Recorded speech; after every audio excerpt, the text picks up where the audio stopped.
A aula de hoje vai ser sobre a vitamina B5, também conhecida como ácido pantotênico. Para dar início à aula, a gente vai falar um pouco sobre o histórico da vitamina. Em 1933, foi quando a vitamina foi descoberta. Ela foi descoberta pelo pesquisador Roger Williams e ele descobriu que havia uma substância que era essencial ao crescimento das leveduras e ele denominou de ácido pantotênico, porque pantos vem do grego, que significa em todos os lugares, e ele notou que a vitamina estava presente em uma variedade de tecidos. E poucos anos depois, esse mesmo pesquisador e seu grupo estabeleceram a estrutura da vitamina. Dois outros pesquisadores e seus grupos demonstraram que o ácido pantotênico era o fator que curava a dermatite em aves, que era a doença conhecida como peladra dos pintos. E foi aí que eles descobriram que a vitamina também era muito importante aos animais e também estava presente em seus tecidos. Já em 1940 foi quando se teve a síntese total do ácido pantotênico. Quanto às características químicas dessa vitamina, o ácido pantotênico é composto pelo ácido pantoico ligado a uma subunidade beta-alanina por meio de uma ligação peptídica. Aqui tem a estrutura do ácido pantotênico e representadas duas partes. E essa vitamina ela vai ser instável na presença de ácidos, bases, calor e também na presença de determinados sais. O ácido pantotênico ele existe nos alimentos principalmente como coenzima A e ACP, que é a proteína cilcarreadora. Como ele não está livre, a absorção dessa vitamina requer primeiro uma hidrólise, que vai transformar tanto a coenzima A quanto o ACP na fosfopanteteína, que é um precursor do ácido pantotênico. Em seguida, a conversão dessa fosfopanteteína em ácido pantotênico. Aqui nós temos primeiro a estrutura da ACP e logo abaixo temos a estrutura da coenzima A e marcado tem a fosfopanteteína, que vai ser a primeira estrutura vai ser a estrutura que vai dar origem ao ácido pantotênico. A coenzima A dos alimentos, ela vai ser hidrolisada no lúmen intestinal para que ela consiga liberar o ácido pantotênico requisitado pelas células. Pode ter absorção tanto por difusão passiva como por transporte ativo, ambos ocorrendo no jejum, no intestino delgado. E após a absorção, a vitamina vai ser transportada na sua forma de ácido livre pelo plasma. Em condições normais, a captação pelos tecidos vai crescer com o aumento da concentração da vitamina no plasma. Agora, dividindo um pouco em relação à difusão passiva e transporte ativo, algumas células de tecidos periféricos, como coração, músculo e fígado, vão fazer a absorção da vitamina por meio do transporte ativo dependente de sódio, enquanto algumas outras células de outros tecidos, como por exemplo células do sistema nervoso central, vão captar a vitamina por meio da difusão facilitada. A vitamina vai ser transformada na sua forma de ácido livre no plasma e captada por difusão pelos eritrócitos, que vão carregar a maior parte dessa vitamina pelo sangue. Quanto ao armazenamento dessa vitamina, assim que ela é captada pela célula, o ácido pantotênico vai ser convertido em coenzima A, que é aquela molécula que a gente apresentou lá no início dos slides, quando a gente falou da estrutura química. E essa forma de coenzima A é a forma predominante da vitamina na maioria dos tecidos, sobretudo no fígado, nas glândulas suprarrenais, nos rins, no cérebro, coração e nos testículos. Em relação às funções metabólicas cumpridas pelo ácido pantotênico, como ele é convertido a coenzima A no interior das células, como a gente falou no slide anterior, ele vai ter relação direta com o metabolismo de carboidratos e de ácidos graxos, porque a coenzima A tem um papel fundamental nessas reações desse tipo, e a gente vai tratar isso mais explicado um pouco mais à frente. Aqui tem as reações de conversão do ácido pantotênico à coenzima A, que vai ter um papel fundamental no metabolismo de carboidratos e de ácidos graxos. Inicialmente, na primeira reação, o ácido pantotênico ele vai ser fosforilado para produzir o ácido 4-fosfopantotênico. E vai seguir uma série de reações, tanto de condensação, descarboxilação, até chegar no processo final, que é a produção da coenzima A. A coenzima A vai ser de suma importância na síntese da acetil-CoA.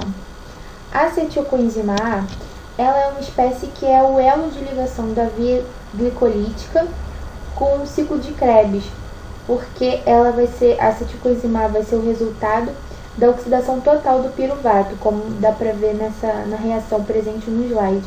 E o piruvato é o composto final do processo da glicólise. E a acetilcoenzima A é um composto muito importante porque ele é um intermediário-chave no metabolismo celular. Ele é constituído de um grupamento acetil, ou seja, que contém 2 carbonos, e esses 2 carbonos vão estar unidos à coenzima A a partir de uma ligação covalente.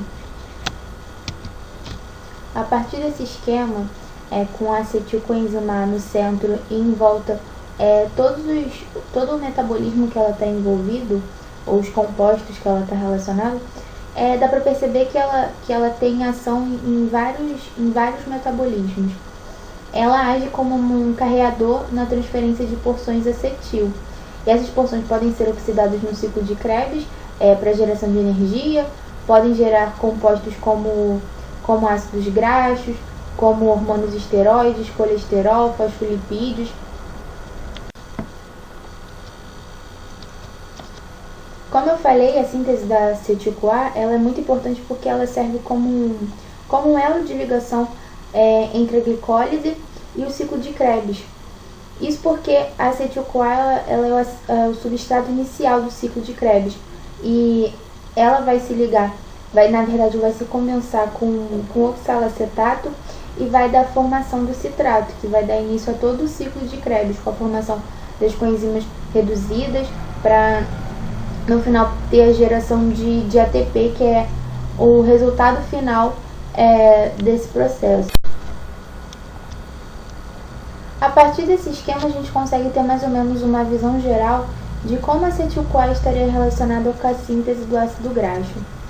No canto esquerdo desse esquema, a gente tem a mitocôndria e a produção do citrato, que eu acabei de falar no slide anterior, que acontece no ciclo de Krebs. Esse citrato formado, ele pode ser transformado para o citosol e de lá ele vai ser degradado novamente em oxalacetato e acetil-CoA, e essa acetil-CoA vai passar por uma série de reações bioquímicas, levando à síntese de ácido graxo, que a gente vai falar um pouco à frente. Continuando a falar do papel da acetil-CoA na síntese dos ácidos graxos, a gente tem a reação, nessa imagem, a reação de síntese do malonil-CoA a partir da carboxilação da acetil-CoA. Esse processo de carboxilação é feito pelo complexo enzimático acetil-CoA carboxilase, e essa é a primeira reação da síntese de ácido graxo e a etapa limitante do processo. Então, a partir dessa reação, a gente consegue ver que a acetil-CoA é como se fosse o pontapé inicial para a síntese do ácido graxo a partir da formação do malonil-CoA. A partir desse esquema, a gente tem mais ou menos uma visão sobre o metabolismo dos aminoácidos e a relação deles com a acetilcoenzima A. O metabolismo dos aminoácidos cetogênicos, que são esses que os quadradinhos estão em azul, eles geram diretamente a acetil-CoA, a isoleucina, a leucina, a trionina e o triptofano, ou podem gerar também indiretamente, como a leucina, a lisina, a fenilalanina, triptofano e tirosina, vão gerar o aceto-acetil-CoA, que vai sofrer metabolização gerando acetil-CoA. E aí essa acetil-CoA pode ir para estar relacionado com o metabolismo dos compostos cetônicos, ou ainda se ligar com o oxalacetato para produção e síntese do citrato e dar todo o início do ciclo de Krebs e formação de ATP. Para finalizar as funções metabólicas do ácido pantotênico relacionado com acetil-CoA, tem-se que o metabolismo dos corpos cetônicos é dependente da acetilcoenzima A. Isso porque nessa imagem a gente consegue ver a reação de síntese tanto da cetona quanto beta-hidroxibutirato, dois corpos cetônicos, e os dois possuem sua síntese a partir da acetil-CoA, que vai sofrer umas reações bioquímicas, gerando esses dois compostos. E nessa outra reação é a degradação do beta-hidroxibutirato, renovando o estoque de acetil-CoA, que depois pode participar de todas as reações que a gente tratou anteriormente. A coenzima A e a ACP, quando degradadas, elas podem produzir tanto o ácido pantotênico livre quanto outros metabólitos. E normalmente eles vão ser excretados via urina, tanto o ácido pantotênico livre quanto também o fosfopantotenato, que é um dos principais metabólitos que vai ser excretado na urina. E outra forma de excreção da vitamina seria a via pulmões, porque uma quantidade apreciável dessa vitamina vai ser oxidada completamente e excretada por meio dos pulmões como dióxido de carbono. Essa vitamina é amplamente distribuída em alimentos tanto de origem animal quanto de origem vegetal. Eu só destaco algumas que são tratadas como as melhores fontes, como ovo, salmão, fermento, fígado, rim. E ela é bastante estável durante o cozimento comum e o seu armazenamento. Só que podem haver perdas da vitamina no processo de descongelamento das carnes, de tirar, deixar descongelando, congelar de novo, descongelar, esse processo de descongelamento constante, congelamento e descongelamento da carne. E aproximadamente metade da vitamina é perdida no processo de moagem da farinha. Isso acontece porque ela está localizada naquela camada externa dos grãos, que a camada externa é perdida durante esse processo de moagem. Além disso, o ácido pantotênico ele também é produzido de forma endógena, a partir das bactérias intestinais. E é muito grande a possibilidade de que essa síntese contribua para o adequado estado nutricional dos indivíduos em relação à vitamina, junto com a questão dela estar amplamente distribuída nos alimentos tanto de origem animal quanto de origem vegetal. Nessa tabela tem os valores de ingestão diária recomendada da vitamina B5, segundo o Instituto de Medicina, e a partir disso consegue ver como vai variando as necessidades de acordo com a idade, ressaltando que gestantes e lactantes vão requerer uma quantidade um pouco maior da vitamina. Em relação à carência da vitamina, como a gente já falou, por ela ser amplamente distribuída e também por ter a produção endógena a partir das bactérias intestinais, é muito raro a deficiência da vitamina B5. Normalmente a hipovitaminose não acontece de forma isolada e por isso dificulta na identificação dos efeitos específicos da carência dessa vitamina, porque, como eu falei, normalmente ela está sempre associada à carência de outra vitamina, então você nunca consegue relacionar o que é efeito da carência de uma vitamina, o que é efeito da carência da vitamina B5. E, entretanto, ela é observada em indivíduos gravemente desnutridos. Como eu falei, geralmente é acompanhada por deficiência em outras vitaminas, e a carência vai resultar em prejuízo na síntese de lipídios e na produção de energia, porque a gente já viu as funções metabólicas do ácido pantotênico relacionada com a acetilcoenzima A e viu quanto ela é importante nesses metabolismos. Devido a essa dificuldade de saber, de fato, os sintomas clínicos da carência de vitamina B5 de forma isolada, alguns pesquisadores começaram uns estudos tentando induzir essa carência para ver o que acontecia. E a depressão experimental do ácido pantotênico foi obtida após a administração de 2 a 3 semanas de um antagonista metabólico dele, o ácido ômega-metilpantotênico. E eles viram que os sintomas da deficiência isolada incluía parestesia nos dedos e sola dos pés, ou seja, parestesia são sensações cutâneas subjetivas, elas são sentidas de forma espontânea, não precisa nenhum estímulo para que isso aconteça. Normalmente pode acontecer caso algum nervo sensorial seja afetado. Falam que tanto por contato ou pelo rompimento das terminações nervosas. Além disso, sensação de queimação nos pés, depressão, fadiga, insônia e fraqueza. Em relação à hipervitaminose, a toxicidade é insignificante. Não se teve nenhum relato de qualquer efeito adverso após a ingestão de grandes doses da vitamina em nenhuma espécie.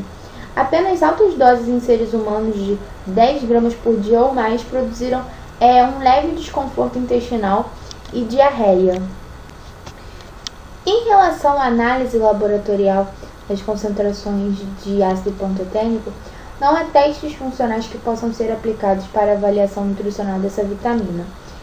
Isso porque a maior parte do ácido no sangue está como a coenzima A nos eritrócitos, com apenas uma pequena quantidade da vitamina livre no plasma. E o que acontece também, que dificulta a avaliação, é que há grande variação individual. O valor médio encontrado no plasma ele é de 2,6 micromol por litro, com a variação de 1 a 8,7 micromol por litro.